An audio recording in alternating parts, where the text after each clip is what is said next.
Hello everyone, welcome back all of you to our computer science classes in education.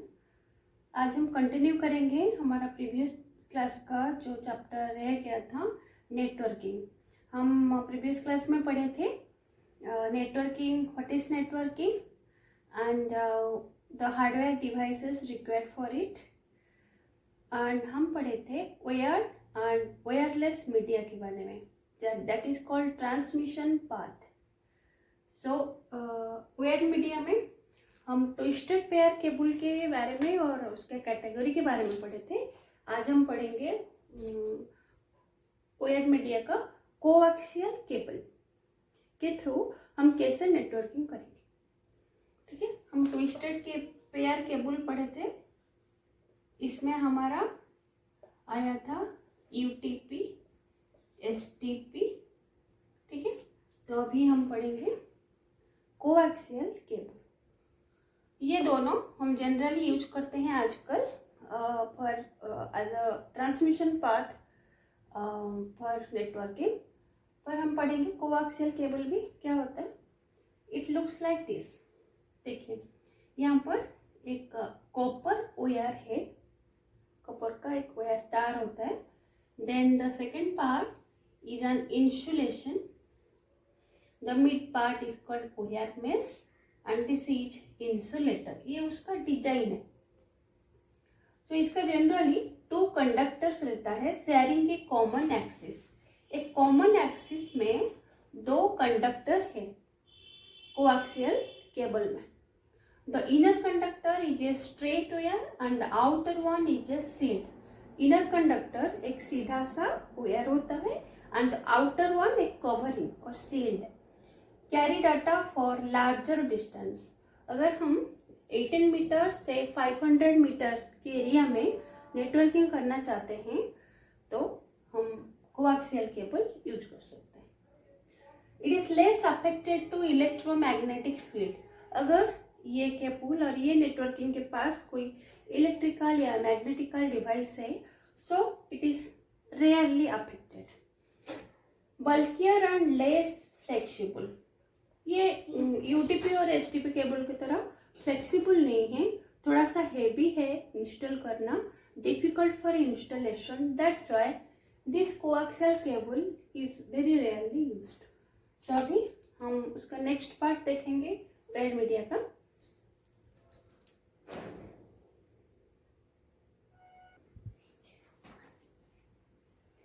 अभी हम देखेंगे optical fibre cable.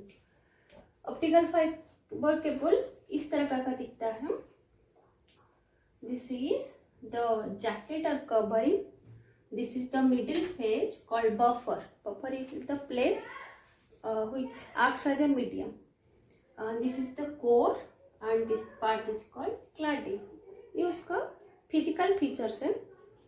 Long thin strands of glass arranged in bundles. बहुत पतला layer का glass arranged एक group होता है bundle की तरह, इसीलिए इसका नाम है ऑप्टिकल फाइबर केबल। इसको हम ये जो बंडल्स को हम बोलते हैं optical fibre cables. Transmit data through light signals. That's the why the term is used for its name as optics. ठीक है, सो लाइट सिग्नल, ये ग्लास का बहुत सारे लेयर्स होता है, थीन लेयर्स, एंड उसको हम कवरिंग करते हैं जिसको हम बंडल्स बोलते हैं, एंड पूरा इसको हम बोलते हैं optical fibre cables because it transmit data through light signals. Carry data for long distance. कहाँ पे हम इसको इंस्टॉल करेंगे, कौन सी नेटवर्किंग में, या फिर हमारे ऑफिशियल या बिजनेस पर्पज जहाँ भी हम यूज करते हैं। जनरली हमारा डोमेस्टिक पर्पज के लिए यूज ही नहीं होता क्योंकि ये बहुत एक्सपेंसिव है और इसको हमें इंस्टॉल करना कोई वाइज डिसीजन नहीं है। सो इसलिए it carries data for long distance not affected by electromagnetic fields. As it transmit data through light signals, it is not affected by any electromagnetic fields. Skilled people required to install it. ये कोई भी ऐसे networking सीख के, जो hardware networking सीख के हमारा इंस्टॉलेशन करते हैं, ये ऐसे ही कोई नहीं कर देगा, इसके लिए स्किल प्रोफेशनल चाहिए जो ये केबल इंस्टॉल करेंगे. Sorry, this is wireless, so this optical fibre cable install करेंगे. Most expensive and effective. इसका नेटवर्किंग सिग्नल कम्युनिकेशन स्पीड बहुत हाई है बट बहुत एक्सपेंसिव है. सो हम यहाँ पर हमारा खत्म हुआ वायर्ड मीडिया. फिर हम देखेंगे वायरलेस मीडिया. वायरलेस मतलब हम केबल का यूज नहीं करते हैं इसमें. Instead we use electromagnetic waves. Electromagnetic waves are used for communication, and these are the basic three medium which we are going to study in our class about wireless media. Depending upon frequency, electromagnetic waves are measured in frequencies, megahertz, kilohertz, etc. So उसी के हिसाब से हम ये तीनों पहले cover करेंगे. Radio waves, microwaves, infrared radiation. Again I repeat, radio waves, microwaves, infrared radiation are used for networking communication or transmission path for computer networks. So let's start.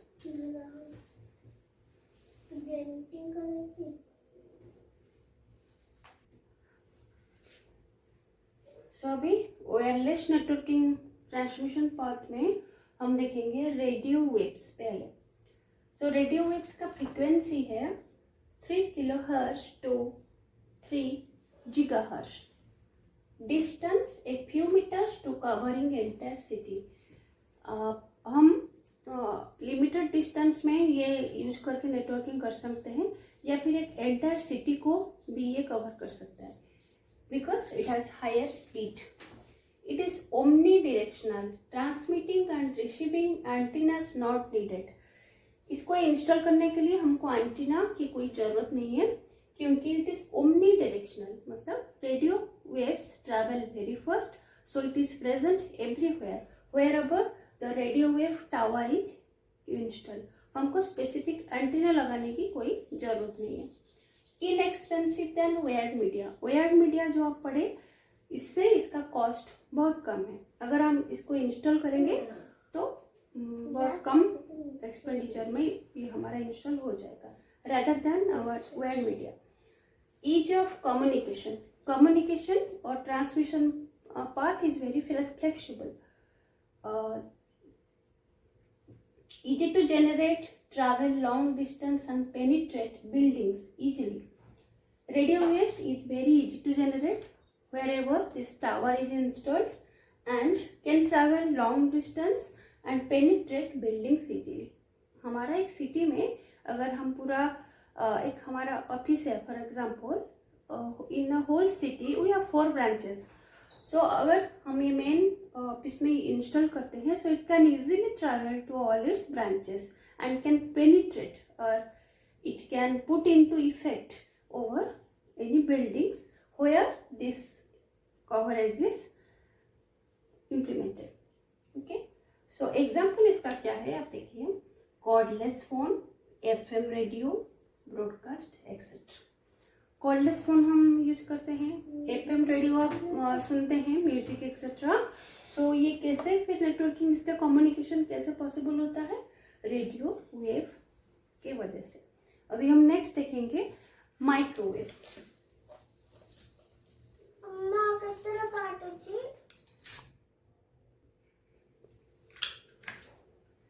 Next हम देखेंगे आफ्टर रेडियो वेव्स माइक्रोवेव्स. इसका frequency है 300 megahertz to 300 gigahertz. Travel in straight lines. ये आप picture में देखिए, ये है माइक्रोवेव टावर. ये है आपका ऑफिस 1, ये ऑफिस 2. 2 ऑफिस के बीच में हम कम्युनिकेशन और नेटवर्किंग इंस्टॉल कर रहे हैं, data communication. So this is the microwave tower and these are the 2 offices. Cannot penetrate solid objects. ये जो माइक्रोवेव है ये सॉलिड ऑब्जेक्ट को पेनिट्रेट नहीं कर सकता, इसके थ्रू जा नहीं सकता. इसलिए हमको टावर के ऊपर we should build long towers and install antennas properly. So high towers are built and antennas are put on their top, free from land acquisition. इसको हम जैसे केबलिंग में हमको लैंड डिग करना पड़ता है, फिर हम केबल इंस्टॉल करते हैं. Cables are always dig underground. हम कुछ बस ये जो माइक्रोवेव के लिए हमको सपोज बिग सिटीज में someone is transferred to big cities or some new branches are open. So तभी एक न्यू सिटी में, बिग सिटी में लैंड हायर करना या फिर एक्वायर करना, फिर केबल इंस्टॉल करना, ये बहुत एक्सपेंसिव होता है इन प्रैक्टिकल. सो ये प्रॉब्लम को हम रेडिकेट करने के लिए माइक्रोवेव टावर इंस्टॉल कर सकते हैं. बस एक टावर इंस्टॉल करके proper antenna in straight direction should be install to connect various branches or various offices, business organization to be connected in a network. Free from land acquisition, inexpensive. हमको जमीन के साथ कोई लेन देन नहीं है. हम we should install tower, then connect it to different branches through antennas installation. Each communication भी बहुत easy है. ठीक है. So next हम देखेंगे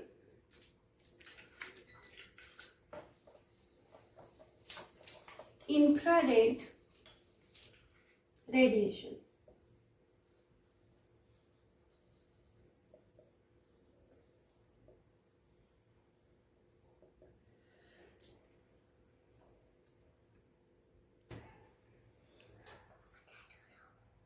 So अभी देखेंगे हम इंफ्रारेड रेडिएशन. सो इसका इंफ्रारेड इसका नाम क्यों है? अभी हम विबग्योर के बारे में जानते हैं, रेनबो कलर्स. सो ये इंफ्रारेड का रेंज, इसका last colour that is less than of that of the red light. The frequency of red light is least in VIBGYOR and this infrared radiation, इसका रेंज है रेड लाइट से भी कम. Monitoring and control application में हम इसको use करते हैं as a transmission media और कम्युनिकेशन पाथ. जैसे कि हमारा टेलीविज़न का रिमोट कंट्रोल. सो रिमोट कंट्रोल हम बैठ के ऑन ऑफ करते हैं, चैनल चेंज करते हैं. सो आप कभी सोचे ही ये कैसे पॉसिबल हो रहा है? तो mode of communication is infrared radiation. So इसका डिमेरिट क्या है ना, हम it can not penetrate through solid object. Suppose इधर है हमारा television, I am the controller, मेरे हाथ में रिमोट है. अगर बीच में कोई आ जाए, आप देखे हैं कि आपका जो सेटअप बॉक्स है इसके आगे कोई भी ऑब्जेक्ट रखा हो तो आपका रिमोट कंट्रोल काम नहीं करता. तो ये इसका डिमेरिट है. It can not pass through solid object. ठीक है. So remote controls of TV sets, cordless mouse utilize infrared radiation. Cordless mouse और टीवी हो, बहुत सारी चीज़ आजकल रिमोट से चलता है. वो रिमोट कंट्रोल और entertainment devices mainly are the example of using infrared radiation as mode of communication for networking. Can not pass through solid objects. As I said, information pass to one device is not leak to another. ये 1-to-1 communication है. Suppose one TV set का एक ही remote control है. ये एक remote में 2 TV साथ साथ नहीं चल सकता. एक्चुअली आपका टेलीविजन सेट के हिसाब से रिमोट कंट्रोल डिजाइन होता है. No government license required. इसके लिए हमको कोई गवर्नमेंट परमिशन का जरूरत नहीं है. पर बाकी आप पिछले जो सारे भी मीडिया देखे, हमको परमिशन की जरूरत होता है. Performance drops at longer distance. अगर मैं दूसरे रूम में जाके, मेरा पहला 2 रूम है, मैं फर्स्ट रूम में टीवी इंस्टॉल है, मैं और कोई रूम में जाके अपना टीवी को रिमोट कंट्रोल लेके कंट्रोल नहीं कर सकती. I can control with in a particular distance. आप टीवी के कुछ डिस्टेंस के हद में रह के ही कंट्रोल कर सकते हैं, चैनल एक्सेट्रा. दूर जाके नहीं कर सकते. Used for short range communication. Definitely it is the communication range is valid up to a shorter distance within a room. Okay. So आज आप देखें वायरलेस मीडिया आज the transmission path for networking. So आज का class यही wind up करते हैं. अगर आपको क्लास पसंद आया, समझ में आया, सो आप इसको लाइक, शेयर एंड सब्सक्राइब जरूर कीजिए. आपके पास कोई कमेंट हो, आपके पास सजेशन हो हमारे बेटरमेंट के लिए, कोई क्वेरीज हो तो कमेंट बॉक्स में ज़रूर लिखिए, या फिर हमको मेल कीजिए to our email ID that is educathan2020@gmail.com. Keep watching Educathan, keep supporting us. Thank you.